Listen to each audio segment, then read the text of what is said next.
Hi Nick. Hi Tom, good to see you again. Yeah, you too. Okay, welcome everyone to Train Aid HQ, and this is podcast number three. As you hopefully might have seen a while back, Nick and I did another couple of podcasts. Haven't been on here for a while, but we're looking to get these going again, and hopefully have at least one a month. So today's topic is what makes a successful teacher, and what we're going to do. Nick and I go through our sort of top three, in our opinion, what makes a good, a successful, what are the attributes required, to become a successful teacher or trainer, if you like. Okay, so. Okay, so let's get started then. So we have each chosen three of our top qualities, which makes a great teacher, a successful teacher. So Tom, we're going to have a look at your third quality first. So we're going to count down, obviously, from 3 to 1. We'll take your third choice to begin with. Okay, so I've gone with organisation. So obviously being prepared, and I think particularly when you start out in teaching in the training world, if it's all new to you and you're not as well prepared as you should be, you're not as organised as you should be, then it's going to make it a lot more tricky for you to be successful. So when we talk about organisation, there's obviously various different elements of this. Obviously the traditional side of getting your lesson plans, your schemes of work, preparing your resources. But also it could be things if you're running your own training courses and thinking about venues, the setup of rooms. So there's an awful lot to it. And obviously when you start out, often there's a bit of nervous energy, could be a little bit of anxiety. So I think it's your own peace of mind, knowing that you as well prepared as possible, going through things, possibly having some contingency plans, backup resources if activities go quicker than you think.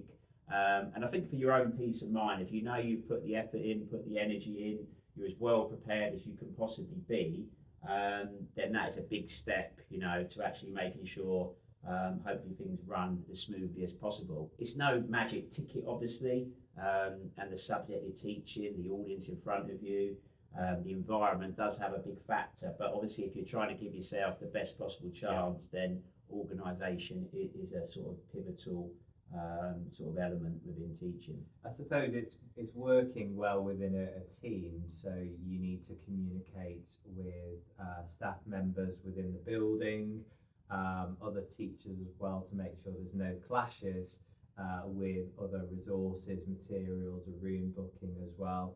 So it's just being an open communicator with other people as well, just to make sure that your lessons are prepared well in advance, so it does run smoothly. Yeah, and turning up, obviously, if you're running a course, you and I both like to be there at least an hour before. You get there, you set your room up, you've got all your resources, you lay them out. Obviously, that if you get there last minute, you're trying to set up and you're not as straight away. I think it's first impressions as well, isn't it, from your learners? If they see you that you're organised, you've been there, all the resources are laid out for them. It's nice and clear. The slides are already on, and then you're able to welcome them. I think that's goes a big way to getting off to a good start. And I think as well with housekeeping, where the fire exits are, the toilets, the refreshment area.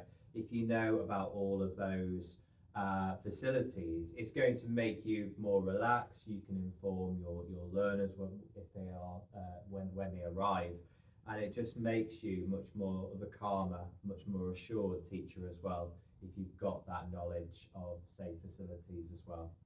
Okay, good. Right, let's move Fantastic. on to your number 3 then, Nick. Okay. What have you got? Let's move on. Okay. So here we have my third choice, which is patience. So I think an excellent hallmark of any teacher or trainer is to have patience, and teaching, the career of teaching is a long career, and you need to have patience. You need to have patience with your learners, your colleagues, and also yourself as well. So it is a huge learning curve, is teaching, and that the patience, your ability to reflect on yourself, your teaching, and to take what went well, and also to think about what didn't go so well. And I also think patience is actually key when you're explaining key topics, key ideas to learners. And if your learners don't grasp, if they don't get it at the first time of explaining the key concept or terminology, take a step back, have a deep breath, okay, and try from a different angle. And I think patience is, if you can be a patient teacher every day, then I think you're going to enjoy teaching more as well.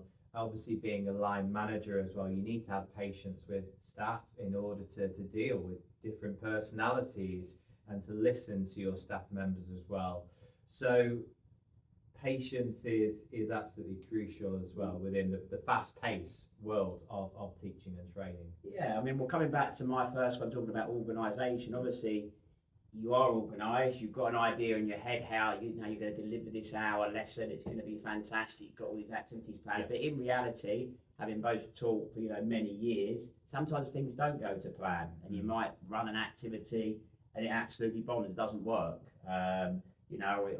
Or other times maybe an activity you hadn't planned really works out. But when things don't go to plan, or as you were saying, if you're getting a bit frustrated because you think you've put a lot of energy in and people aren't grasping your topic, then you do need patience. And you also need patience on the behaviour management side. I mean, having taught in colleges, the same as yourself, Nick, some students, can obviously test your patience through behaviour issues, or it be phones or chatting, off-task chatter, that side of things. Then obviously you need patience in that manner. So it comes from different elements. But I think, certainly it's a big attribute, and if you can, if you do have that skill, if you like, then it'll go a long way to sort of keeping you level-headed and being resilient as well. Absolutely. I think there's many ways to become patient as well, having perhaps a diary reflecting on your lessons, and you can look back and see how far that you've come. There's other exercises that you can do, relaxation exercises. Perhaps you can ask your colleagues to observe you and give feedback on your teaching as well, so they can offer advice on how you can perhaps become a much more patient teacher when dealing with learners as well. But I think it's a sound quality to have, just as a day-to-day teacher and also a line manager as well. It does come with time and experience as well, but if you can master it, then I think you'll be in teaching for the long game. Okay, let's move on to my number 2 then. Okay, let's go. Move on.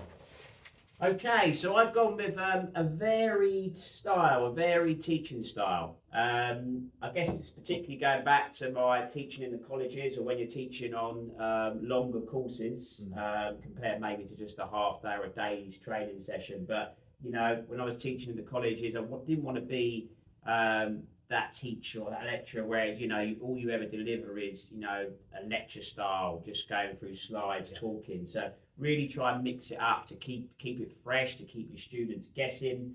And there's in this day and age with technology as well, there's so much you can do. So even within, we obviously assess on a lot of micro teachers for the level 3 award in education and training. Seen hundreds of those over the years, and even in 15 minutes you can have a varied style. You can start with a short icebreaker, then maybe you could do a little sort of demonstration or a little brainstormer. You could show a short clip of a video, you can do a quiz, you could do a short practical. So and that sort of lends itself, obviously that's a small micro teach, but as your teaching goes on, and particularly if I was teaching over an academic year or on our sort of longer teacher training courses, try to really showcase all the different sort of resources and styles that are out there now, and don't be afraid to try some new things really. Like we're saying, come back to patience, and that things might not go to plan, but I think your students really appreciate if you do try and embed some new resources, some new technology.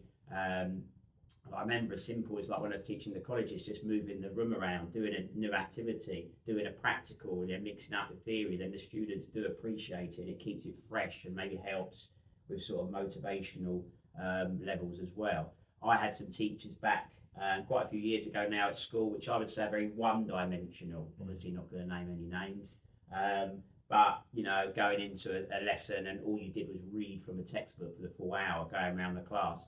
pretty one-dimensional, pretty lazy teaching. Doesn't take much to plan that. So really try to think of how you can keep it fresh and maybe breaking your lesson into segments and moving on to a different activity, within it.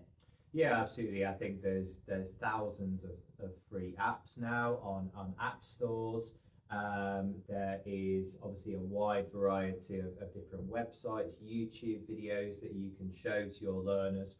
I think what a good lesson entails is one that has pace, and it has these short activities which really engage learners as well. So paired work, group work, giving your perhaps learners an active role, they're going to be more invested as well. And as you said, learners can't knock you for trying. And I think that's a really good quality. I think teachers that take risks, and if they fail due to technology or something happens, if it doesn't land the activity, then at least you've tried. And I think that's a really good skill to have, and learners will thank you for it as well. But my advice is to reach out perhaps to colleagues, to other teachers, and to ask them, what resources do you show? And perhaps you can obviously watch them, you can gain some resources, and vice versa.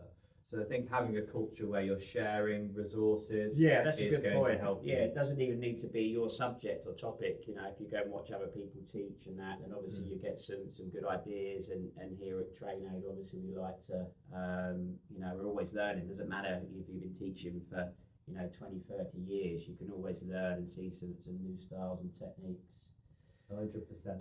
Okay, right, Okay, let's move on to let's your move on. number two. Okay. Okay, so I did think about this one for quite a while, and my second most important, most successful quality for a teacher or trainer is body language. I think this is absolutely crucial. So as you mentioned, when you first walk into a room, it's those first impressions with a teacher. I think that having an open style, smiling, having eye contact, having just an open, warm posture is really going to set the tone of the lesson. And I think that if you are keeping good eye contact with your learners when asking questions, they are going to remember that. So I think body language, the way that you are, the way that you perhaps sit or stand up straight, the way that you are engaged is going to keep a good rapport with your learners as well. Yeah. So I think it's always good to practice body language, the way that you perhaps sit within your seat, the way that you perhaps walk around the classroom, and having that positive, that confident body language. I think learners are going to take stock of that, and they're going to think, actually, this teacher, this trainer knows what they're talking about, they're confident, and that makes me confident as you're my teacher. So I think taking pride in your body language, your posture is something which I think is very key. And also, I think eye contact comes under that, doesn't it? So when you're talking and when you're asking a question to a student, or when they're talking back, eye contact and actually showing a genuine interest in their contributions, I think that goes a long way. And I'd always remember back near the beginning of my teaching career, someone told me about sort of meeting and greeting your students. So I remember sometimes if students could be coming into the classroom, I might be sort of engaged at the front on the computer, maybe just sending some emails or sorting something out, waiting for them to arrive. But I don't think that's a good first impression, not necessarily a good body language. If they come in and you're just sort of behind the screen, whereas the difference compared to that, if you were to jump up when they start arriving, you come to the door, welcome them, how are you doing? And they're sort of, I don't know, I think it creates that rapport, that positivity straight away. And I used to sometimes joke around, you guys up for this lesson, as they come in and they sort of like, maybe, it's sort of, okay, I guess so, they might be, rather than you sitting there and being flat, it gets that sort of levels up. And if you're leading by example essentially as a teacher, aren't you? So if you've got positive body language, eye contact, I think it's infectious, and I think people, even if they don't realise it, it's sort of subconscious, and I think it certainly has an effect.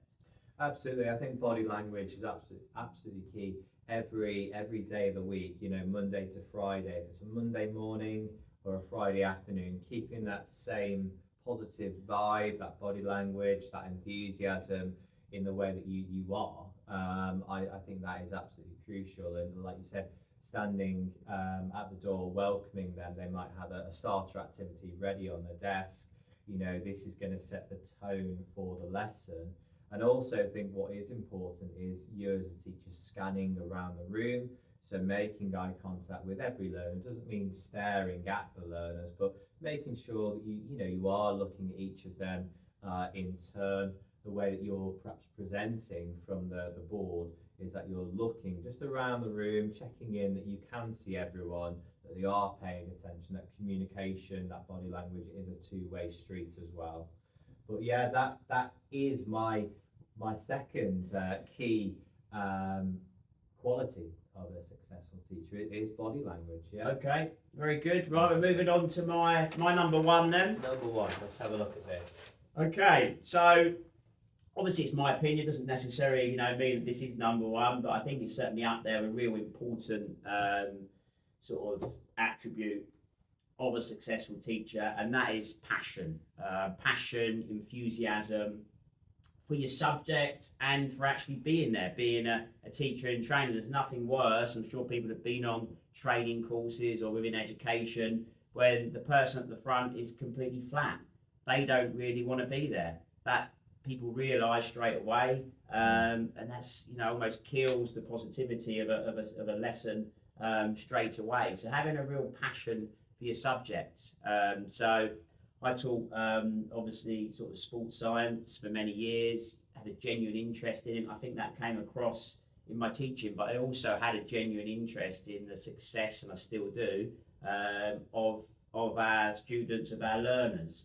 And I think they realise that, people, and they appreciate it, and they buy into it, particularly in the colleges. Maybe some students come along, haven't had the best experience, got the best opinion of their school life up to sort of GCSEs. They come in, and all of a sudden, if you can sort of show some enthusiasm, some passion towards your subject, towards getting them on the learning pathway, then they realise and they buy into it.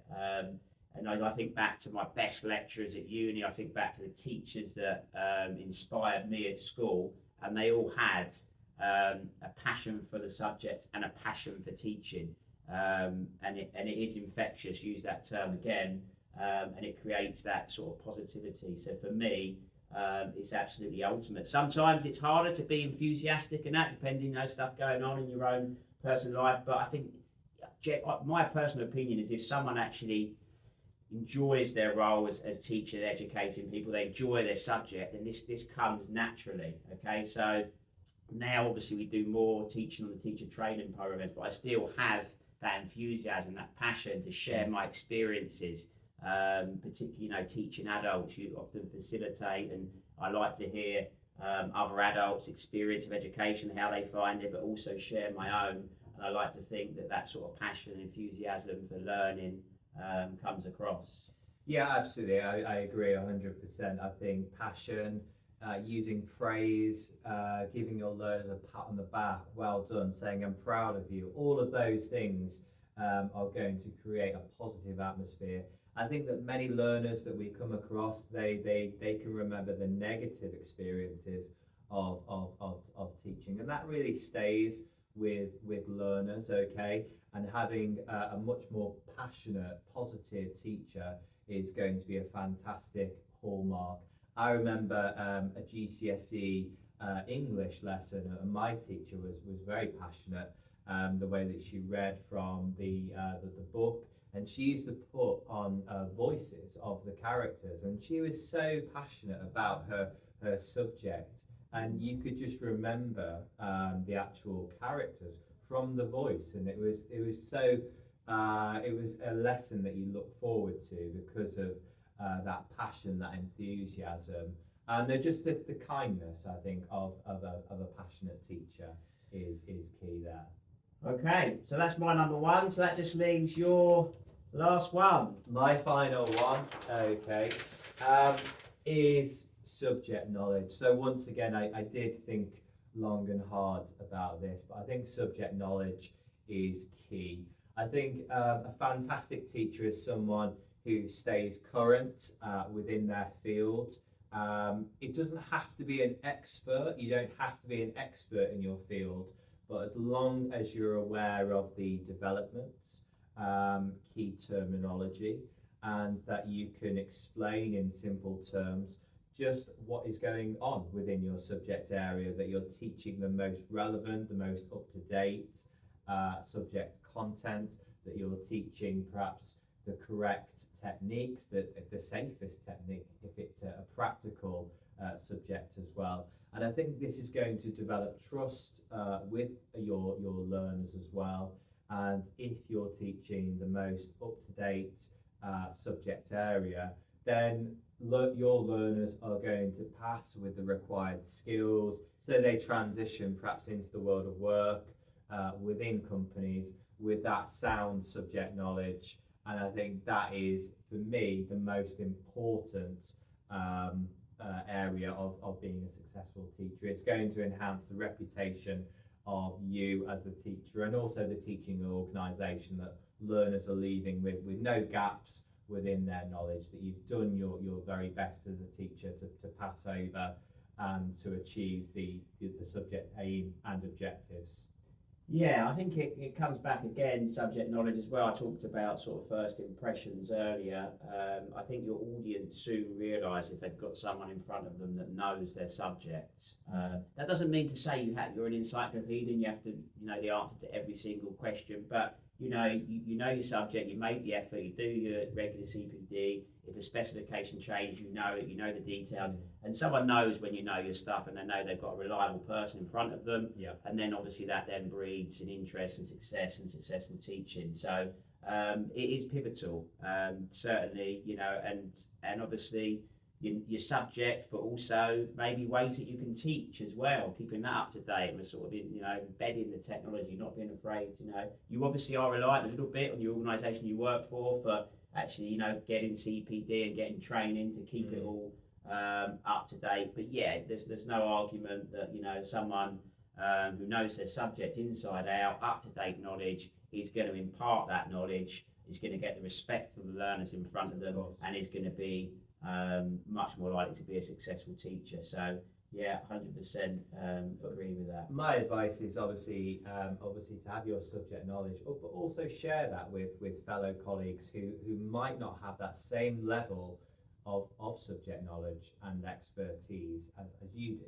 But if you're kind, if you're giving them the correct and latest advice and saying this is the latest standards or criteria, this is what's going on, then they're going to be thankful, and they're going to obviously increase their understanding of their subject as well. So it's not just teaching learners the latest, but also your fellow colleagues as well. If you work within a team of teachers, don't hold that information just to yourself. So be a beacon of subject knowledge, and just in order to really upskill them as well. So sharing good practice when it comes to subject knowledge, I think, is another good strand of a successful teacher. Okay, brilliant. Well, obviously that's brought us to the end. We've gone through sort of six, in our opinion, sort of six attributes, sort of pivotal skills to becoming a successful teacher. We hope you found this useful and obviously enjoyed it. We know there was a bit of a gap between our podcast 1 and 2, but we are back now. We're looking to do, at least a podcast a month. So, obviously get in contact with us. Subscribe to our page if you haven't already done so. Send us some comments. Let us know what you think, your opinions on the subject, as we're interested, obviously, to know your thoughts. We look forward to seeing you again in a month's time for podcast 4. So look out for the subject. We're trying to sort of circulate that in advance, and look forward to hearing from you. Perfect. Thanks very much, Nick. Cheers.